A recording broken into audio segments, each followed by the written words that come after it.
I've been working with the issue of anxiety with various populations for a number of years now.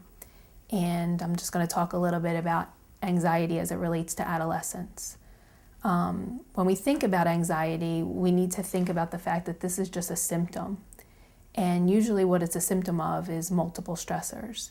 And when there's one or two things going on, it's a little bit easier to manage. And when those stressors start to increase, what we find is that the anxiety inside ourselves also increase.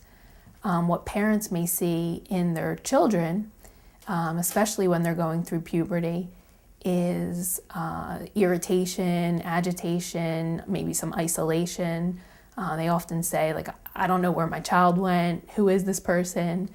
And what we have to think about is that an adolescent is going through multiple changes all at once, changes in their bodies, expectations at the school level, the idea of dating and what, all the things that includes.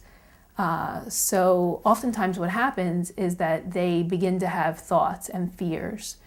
And these fears can have to do with dying, they can have to do with embarrassing themselves or humiliating themselves, or that something awful is going to happen. One of the ways that people manage the fear that they have is using what's called a negative prediction. And the negative prediction is typically because we don't have any idea what's going to happen in the future. So we try to create a story. And by creating the story, we alleviate some of the stress that comes from not knowing, except usually what happens is people create a very negative story. And so now we don't have the anxiety of not knowing, but we have this anxiety that's based on something that we really don't know is true, but that we've decided has to be true.